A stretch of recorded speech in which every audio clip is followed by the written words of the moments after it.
Alright, welcome to the channel. I'm SmileyFaceX and we're doing something a little bit different today. If you've been keeping up with my posts, you'll know that I've been getting really into Broken Arrow, which is a real-time strategy modern game, like Modern Warfare, kind of like Mill Simulation a little bit, but simple.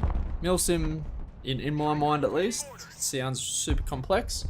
It's not that bad in Broken Arrow, it's pretty straightforward, and then the more you delve into it, you do find little mechanics that you can invest more of your time and energy into. But I'm gonna explain the gist of what the game is so you can understand when I start to post videos, what is actually going on. And then if you're interested in playing the game, go right ahead. But I'll be doing a bit of content in between all my other videos, so stay tuned.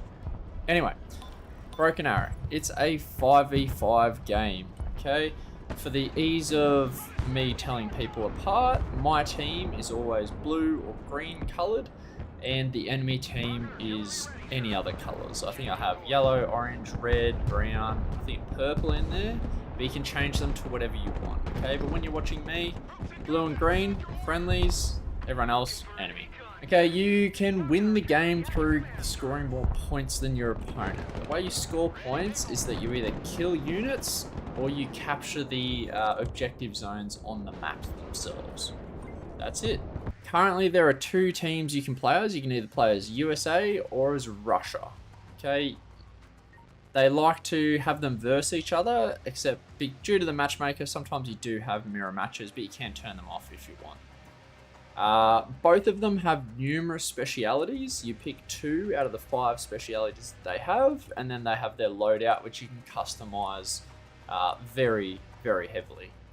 There is also talk of introducing more factions soon, such as China, I think, is one that's always mentioned, and potentially a NATO one as well. So they're still updating the game.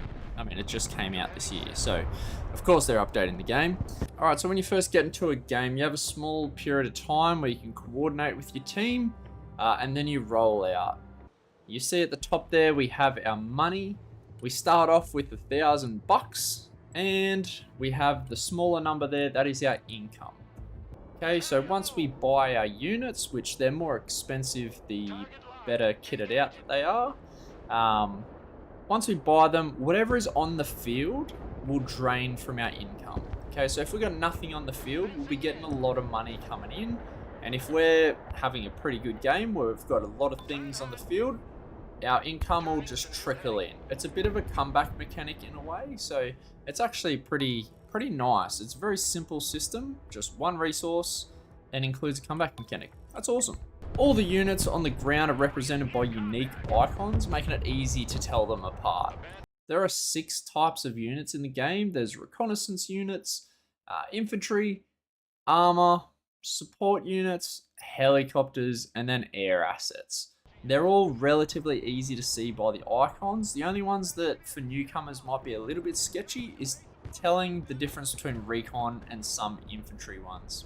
The game is made up of 3 15-minute phases, with each phase being worth more and more points. As you can see with the scoreboard up the top, in phase 1, each of our little thresholds that we get points from is worth 1 point. Okay, so the more captured zones that we have than the enemy, that top one will fluctuate one way or another towards the flags. The bottom one, the skulls, is our KD.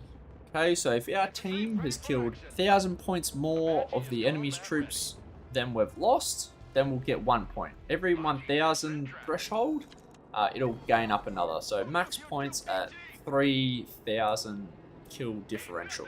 In phase 2, these are all worth 2 points. And then in phase 3, they're all worth 3. Okay, this is another easy comeback mechanic, which means games are never done until they're actually sealed and dealed. If, however, you are absolutely stomping them, it doesn't mean you are locked into a 40-minute game.